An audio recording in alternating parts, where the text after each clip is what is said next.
What's up, y'all? Onika here. Welcome to lesson 3.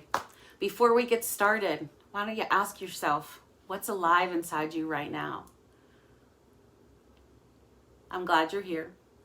So far we've discussed what it means to be in relationship with a meditation practice. We've explored our meditation posture, and there was also an invitation for you to sit on your own. And I also gave you an invitation if you wanted to write about what was happening with your practice or even talking to someone who has an established meditation practice, so you learn how to get in right relationship with this whole idea of sitting. And today we're going to discuss what it means to pay attention to the present moment and our breathing. And in lesson 1, I defined mindfulness as paying attention in the present without judgment and with a tender heart. And on the surface, that seems like no big deal, right? Like, yeah, I can do that. We're right here in the present moment. But let's talk about some context around the whole idea of being present. So the world is upside down right now, right? You know that, and I know that. And, here in the United States, people are saying that the United States is more polarized than ever. And the present moment at this time for folks who are Black, brown, and indigenous can be coded in an additional layer of frustration, at best. And sometimes it is quite literally life-threatening. And for our Black and brown and indigenous siblings who live at the intersections of identities, whether it's queerness, transness, whether it's being in an under-resourced and over-policed community, that feeling of heaviness can be a lot to carry and a lot to be with day in and day out. A regular meditation practice allows us to be with what's happening and at any of those intersections of frustration and pain and tension, and not have it take us over or under. I spent over a decade teaching mindfulness and embodiment practices at Rikers Island Correctional Facility in New York. And I practiced this idea of how to be present with folks who were standing in the unknown at their lives, and standing in the unknown at their lives in one of the most inhumane places in the country. And on the surface, it might seem like a good idea to want to completely disassociate and to run away, even mentally, from the idea of that place. And listen, I did encourage people to take a break from the madness, which was Rikers Island. But the reality is, we can't take care of our hearts and our minds and our bodies if we aren't real with what is happening in the now. We can't run off. It's easy to get caught up in what happened before. It's easy to get anxious about what's going to happen in the future. But our lives are right here. Our lives are right now. So why not be here for all of it? Why not be here for the joy and the celebration, the sorrows, and the heartbreak? I think it's what makes us deliciously and delightfully human. We know how to be resilient, right? In the bodies that we're in, you're Black, you're brown, and indigenous, learning how to bounce back from adversity is really what we do best. But the reality is that we also can be loving with ourselves in that moment, even when it's layered with individual, generational, and historical trauma. We can decide how to find ways to heal. But we have to figure out where we're going, and we can't do that unless we know where we're starting from. Because if we want to find ourselves, we actually have to start looking. So this practice of mindfulness is noticing what's arising in the present. Am I noticing feelings of anger? Am I noticing feelings of relaxation? Can I acknowledge that? And can I tell myself that it's okay, that I'm okay? When we sit in meditation, we're practicing for when we're living our lives and situations come up. Ruth King, who is a brilliant and powerful teacher, says, when we can sit in the face of insanity or dislike and be free from the need to make it different, then we are free. So are you ready? You ready to get free? We're going to practice now. So the instructions again. We're finding our posture. We settle. We observe what's happening around us, and then we notice what's happening inside us. And we don't try to fix it or change it because it is what it is. And then we notice the breathing. That's our home base. And when we wander off or start to make a list or get caught in the past or think about the future, we return to ourselves. And we do that by returning to the breath. We return again and again and again. That's the practice. It's not watching the breath. It's noticing when you stopped watching the breath. That's when we're present. You don't have to watch the breath in like a rigid or punitive way.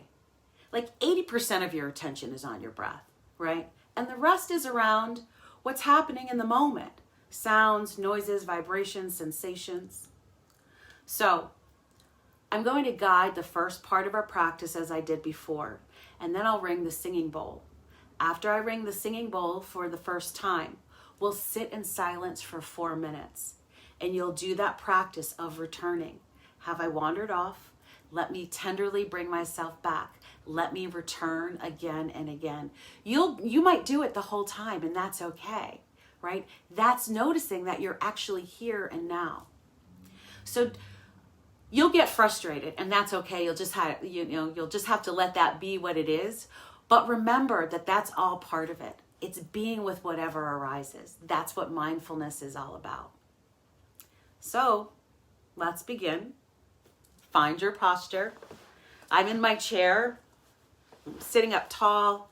I actually today, I'm working with an injury, and that's important. If you're working with an injury, don't force your posture.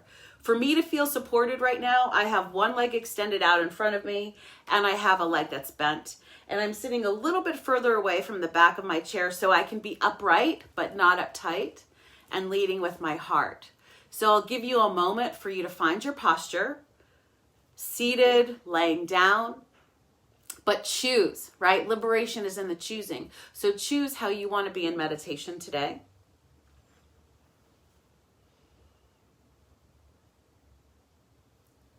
And now, as you're ready, we'll begin with letting your eyelids get heavy.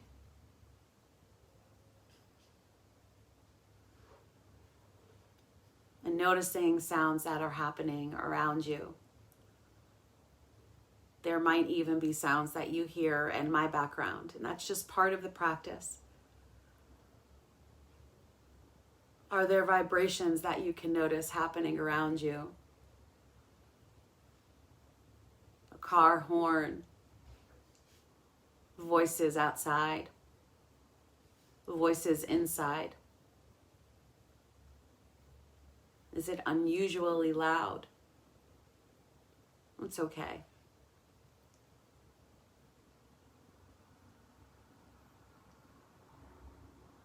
And then I invite you to bring some gratitude to your heart, to yourself for practicing.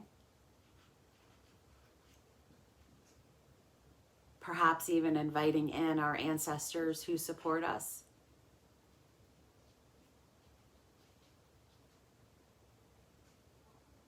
Who are celebrating the opportunity that we are taking to heal. We are their wildest dreams come true. Healing and sitting. So let them be with you. Let them hold you in this practice.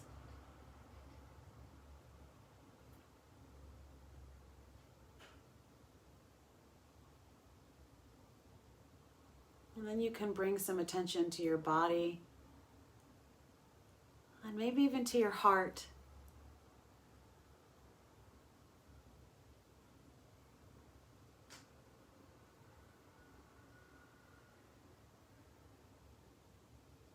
And then noticing your breathing.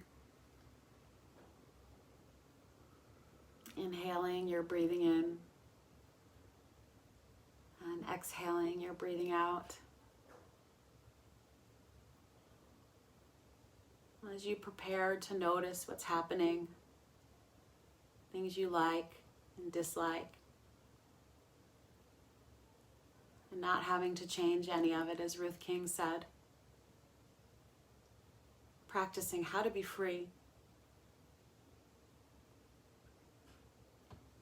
So when you wander, and you will, Notice it. And return to yourself.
can close your practice in any way that you'd like.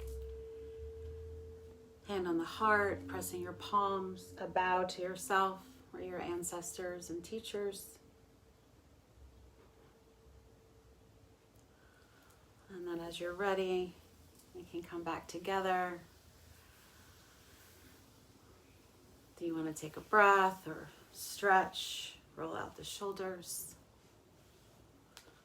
And with the eyes open, taking a moment to ask yourself again, what's alive inside you right now? And you can notice what the answer is without having to have a need to change it. Thanks for practicing with me, and I will see you for lesson 4 when we talk about distractions. Welcome home.